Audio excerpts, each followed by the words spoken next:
Tribunal বিষয়টি নিয়ে কিন্তু কিছুটা হলেও আশঙ্কা এবং শঙ্কার জায়গা রয়েছে, কারণ আমরা দেখেছি আসাম রাজ্যে বিশেষ করে সেখানে ফরেনার্স ট্রাইব্যুনালের যে কার্যত যে ভূমিকা, সেখানকার ডি ভোটার যাদেরকে তকমা দিয়ে দেওয়া হয়, তারা বছরের পর বছর এই ট্রাইব্যুনালের চক্কর কেটে কেটে, অনেকেই আছেন গরিব মানুষ, সাধারণ মানুষ, জমি বাড়ি সম্পত্তি সব বিক্রি করে দিয়ে তাদের মামলা চালাতে হয়, দশকের পর দশক কেটে যাওয়ার অবস্থা হয়, উপক্রম হয়, কিন্তু তাদের কোনো রকম সমস্যা সুরাহা হয় না। অনেকে ডিটেনশন সেন্টারেই আটকে থাকেন, অনেকে আত্মহত্যা করেছেন এরকম খবর আছে, অনেকে সর্বশান্ত হয়ে গেছেন এরকমও আছে।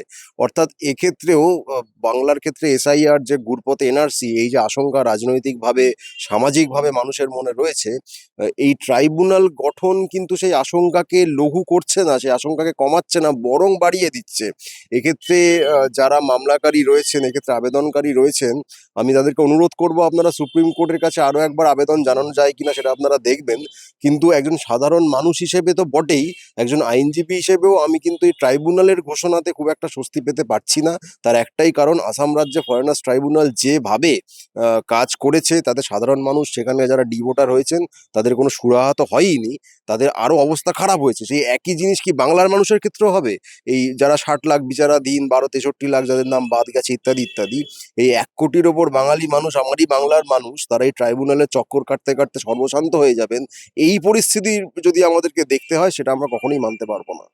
তারপরে এই যে যারা জাজমেন্ট দেবেন বা যা দিচ্ছেন সুপ্রিম কোর্ট থেকে শুরু করে ট্রাইব্যুনালে, তাদের বিরুদ্ধে কোনো অ্যাকশন বা অভিযোগ নেওয়া করা যাবে না এমনটাও জানিয়েছেন। তো সেই জায়গা থেকে সুপ্রিম কোর্টের রায় নিয়েও বিভিন্ন মহলে প্রশ্ন উঠছে। সেই জায়গা থেকে ট্রাইব্যুনাল নিরপেক্ষতা কতটা হবে?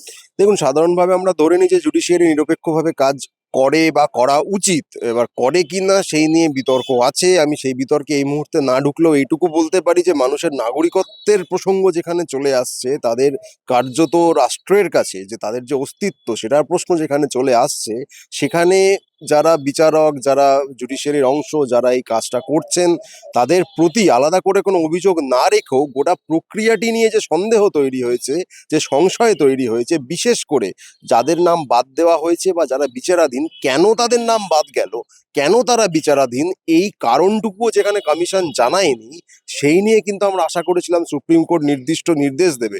সেরকম কোনো নির্দেশ আমরা পাইনি, বরং একটি ট্রাইব্যুনাল গঠনের কথা সুপ্রিম কোর্ট বলেছেন।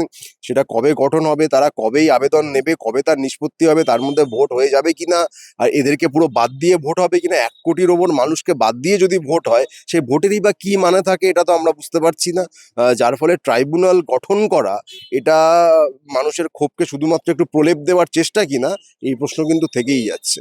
কিন্তু এই যে ট্রাইব্যুনালে মানুষ আসবে বিভিন্ন প্রত্যন্ত এলাকা থেকে, হুম, কলকাতা হুম, হুম, হাইকোর্ট আসবে এবং তাদের আশা বা তাদের জানতে পারা যে হুম, আমার কবে ডেট আছে, হুম, কি হুম, আছে, হুম। সেই বিষয়টা কি হবে? হ্যাঁ, দেখুন, জুডিশিয়াল প্রসেস কিন্তু একটি যথেষ্ট দীর্ঘমেয়াদী প্রক্রিয়া হতে পারে, তাতে যথেষ্ট জটিলতা থাকতে পারে, তার যথেষ্ট খরচ সাপেক্ষও হতে পারে। এক্ষেত্রে সাধারণ মানুষকে লাইনে দাঁড় করিয়ে দিয়েছে যে নির্বাচন কমিশন, আমি বলবো তারা খরচটা তারা বহন করুন। তারা এমন ব্যবস্থা করুন যে ট্রাইব্যুনালের এই বারবার যাতায়াত ইত্যাদি মিলিয়ে যে হেনস্থার একটা সম্ভাবনা মানুষের থেকে যায়, সেই জায়গাটা বা আর্থিক ক্ষতির জায়গাটা কমিশন পুষিয়ে দিই। কারণ এই পরিস্থিতি কমিশনের কারণে হয়েছে, এই পরিস্থিতি রাজ্য সরকারের কারণে হয়নি, এই পরিস্থিতি জেলা প্রশাসনের কারণে হয়নি, এই পরিস্থিতি হাইকোর্ট সুপ্রিম কোর্টের জন্য হয়নি, এটা একদম কমিশনের জন্য হয়েছে। এর দায় কমিশনকে নিতে হবে, যাতে মানুষ যারা ট্রাইব্যুনালে আবেদন করবেন বা যাদেরকে করতে হবে, তাদের যাতে কোনো হেনস্থার মুখে পড়তে না হয়, কোনো রকম আর্থিক ক্ষতির মুখে না পড়তে হয়, তার সম্পূর্ণ দায়িত্ব নির্বাচন কমিশনকে নিতে হবে।